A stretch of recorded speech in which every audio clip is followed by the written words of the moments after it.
Bismillahirrahmanirrahim. Assalamualaikum warahmatullahi wabarakatuh. Tuan-tuan dan puan-puan yang dirahmati Allah, kita masih lagi berada di dalam bulan Ramadan yang mulia ini, bulan yang penuh dengan keberkatan, bulan yang penuh dengan maghfirah. Mudah-mudahan kita semakin lama semakin kuat bertakwa, mendekatkan diri kita kepada Allah Subhanahu wa taala. Hari ini saya akan membahas sedikit tentang sedekah. Inilah bulan di mana Allah melipat kali gandakan ke semua amalan, ke semua perkara ibadah yang kita lakukan, berlipat-lipat kali ganda. Inilah bulan di mana Allah memberikan hamba-Nya dengan penuh kasih sayang sebuah peluang untuk mereka melakukan lahan amal, untuk mereka melakukan sesuatu ibadah yang khusus maupun ibadah sunat yang akan dilipat kali gandakan dan sebagai tabungan untuk mereka di akhirat kelak, insya-Allah. Tuan-tuan dan puan-puan yang saya hormati sekalian, bersedekah. Dalam hidup kita ini, kita agak sering melupakan tentang bagaimana keajaiban bersedekah. Bagaimana powerfulnya the miracle of sedekah. Apa yang kita panggil the miracle of giving. Kita kadang-kadang bukan tidak tahu, tetapi mungkin kita agak kurang yakin tentang miracle of giving ini. Walaupun dijanjikan oleh Allah Subhanahu wa taala bahawa setiap satu yang kita dermakan, yang kita sedekahkan, Allah akan memberi 10 sebagai balasannya, kadang-kadang kita masih kurang yakin. Kita masih kurang percaya, kita masih kurang selera untuk melakukan ibadah sedekah ini. Kerana kepada kita, setiap satu yang kita berikan adalah sebuah kekurangan. Satu yang kita bagi itu harus ditolak daripada apa yang kita punya. Sesuatu yang kurang itu pada kita merupakan suatu kerugian. Tetapi di kacamata Allah, Dia memberi nikmat kepada hamba-Nya. Setiap satu yang diberikan akan diberi oleh Allah 10. Dibalas oleh Allah 10. Malah kata Allah di dalam Al-Quran, firman Allah di dalam Al-Quran, setiap amalan yang baik itu diumpamakan seperti sebuah pohon yang ditanam, yang akan melahirkan 7 tangkai, dan setiap tangkainya itu ada 100 biji, ada 100 buah. Jadi berapa tuan-tuan dan puan-puan? Setiap satu mungkin dibalas Allah 10, tetapi mungkin juga dibalas Allah 700. Saya ada satu matematik sedekah yang ingin saya kongsikan. Matematik sedekah ini saya dapat daripada guru saya yang berada di Jakarta, iaitu Kiai Haji Yusuf Mansur. Dia berkongsi kepada saya dan dia mengajarkan kepada saya bahawa kita ambil contoh, kita ada RM10. Ya, RM10. Kalau ada RM10, kita sedekahkan RM1. Pada matematik manusia, kita hanya mendapat 9 bakinya. Kurang 1, maknanya kita rugi 1. Jadi 9. Tetapi di kacamata Allah, RM10 kita tolak dengan RM1 yang kita sedekahkan, kita akan mendapat sekurang-kurangnya RM19.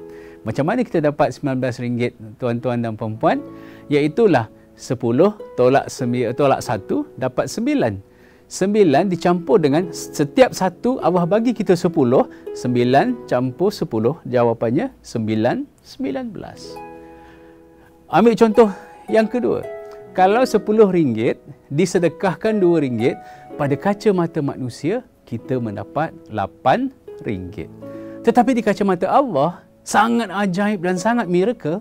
Kerana apa? Setiap RM2 itu yang kita sedekahkan daripada RM10, kita akan dapat RM28 setidak-tidaknya balasan daripada Allah. Macam mana kita dapat RM28? 10 tolak 2 tinggal 8. 2 yang kita bagi, Allah kali gandakan dengan 10 jadi 20. 8 campur 20 dapat 28 setidak-tidaknya. Begitu juga contoh yang ketiga. RM10 tolak 3, di kacamata manusia kita rugi RM3, kurang RM3. Jawapan kita ialah RM7. 10 tolak 3, 7. Tetapi di kacamata Allah, matematik sedekah di kacamata Allah jauh lebih hebat, jauh lebih miracle.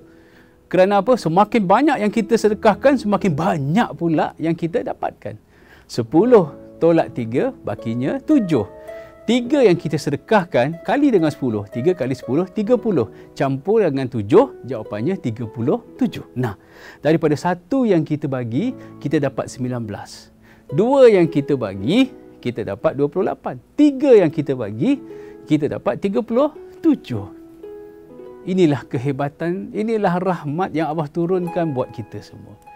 Tanpa kita sedari, tanpa kita mempunyai fikiran dan mindset yang benar, yang betul, kita sentiasa memikirkan kalau aku sedekahkan apa yang aku ada, insya-Allah aku semakin berkurang duitnya.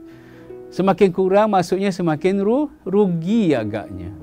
Tetapi tuan-tuan dan puan-puan yang dirahmati Allah, Allah memandang kita dengan penuh kasih sayang. Setiap yang kita keluarkan itu diberi Allah ganjaran. Sekurang-kurangnya 10 Allah beri kita. Malah Allah kata kalau kita ini orang yang ibadahnya telus, Allah bagi kita sampai 700 balasannya. Inilah bulan yang penuh dengan keindahan, yang penuh dengan keberkahan. Bagi orang-orang yang mempunyai masalah, yang mempunyai hajat, yang jodohnya lambat, dan kadang-kadang dah sampai jodoh, anak pun tak dapat, lambat pula nak dapat zuriat. Bagi mereka yang banyak hajat, nak dapat kerja, nak naik pangkat dan sebagainya, salah satu jalan yang dibentangkan dan diajarkan oleh Allah Subhanahu Wa Taala iaitulah bersedekah. Bersedekahlah sebanyak yang mungkin. Kalau semakin besar hajatnya, semakin banyaklah yang patut disedekahkan. Mana mungkin kita ingin memiliki duit yang banyak, isteri yang cantik, keluarga sakinah warahmah, dan kita ingin memiliki kebahagiaan yang begitu hebat, tetapi sedekahnya sedikit.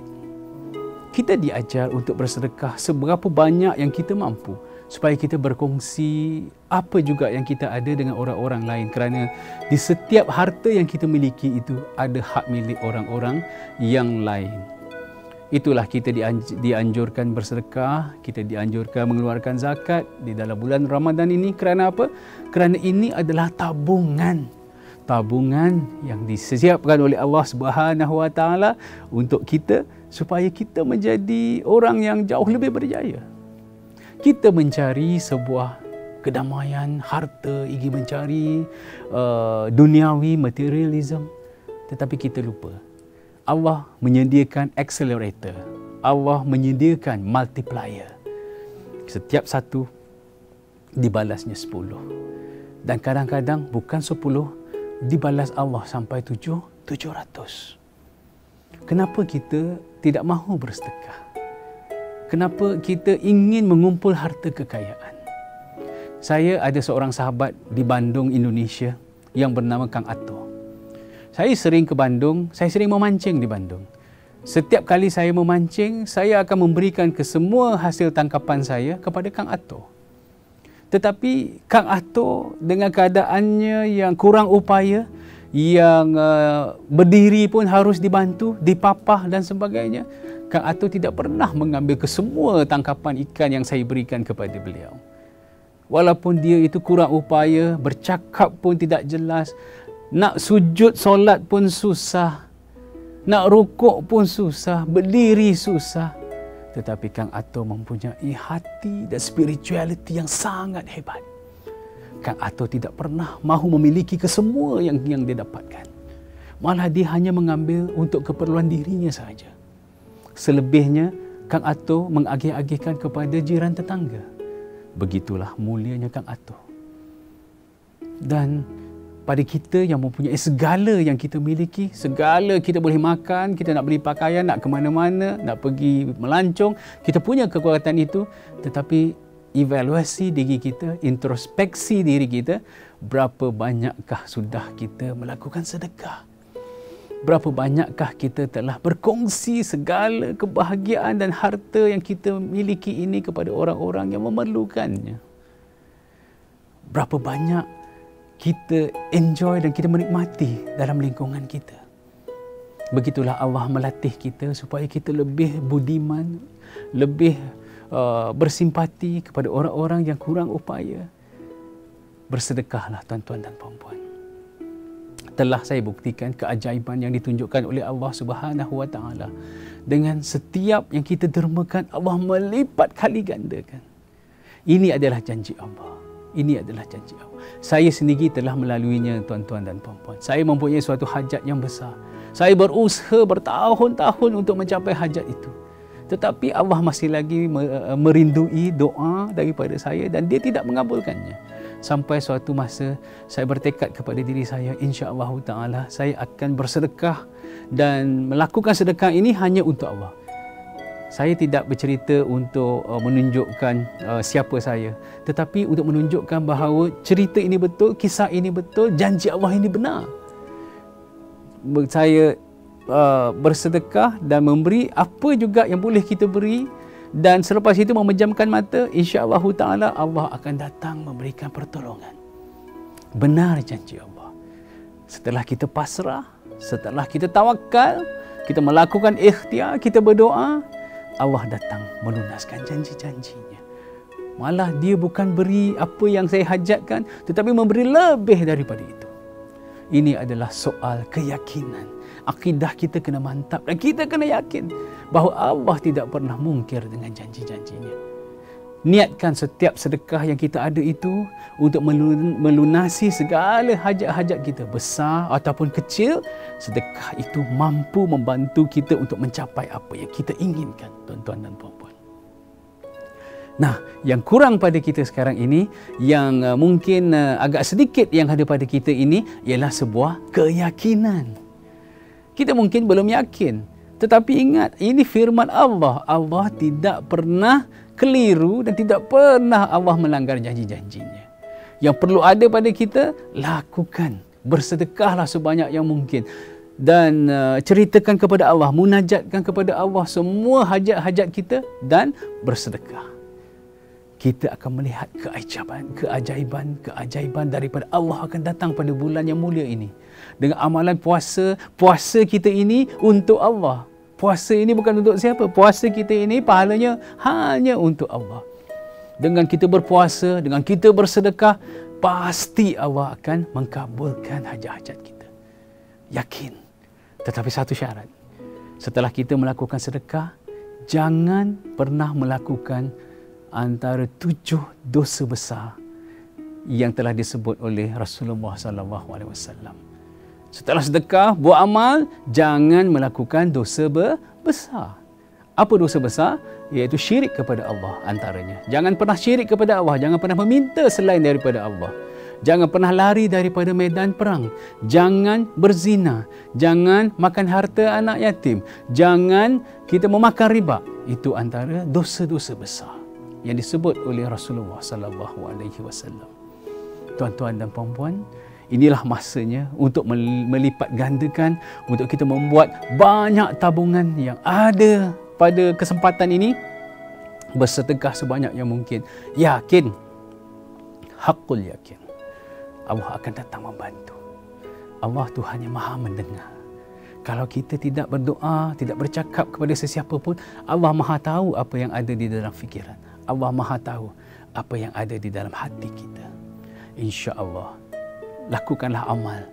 Pertingkatkanlah amal kita. Mudah-mudahan Allah akan memberi kita ganjaran yang sebanyak-banyaknya. Dan jangan lupa pada bulan Ramadan ini, jadikan amalan supaya kita banyak-banyak berselawat ke atas Rasul. Dengan berselawat ke atas Rasul, dan Rasul akan, dan Allah Subhanahu Wa Taala akan memberi 10 rahmat ke atas kita.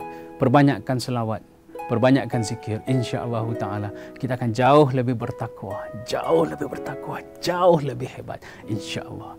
Sekian saja, wabillahi taufiq wal hidayah. Wassalamualaikum warahmatullahi wabarakatuh. AMR TV, saluran Ramadan Anda.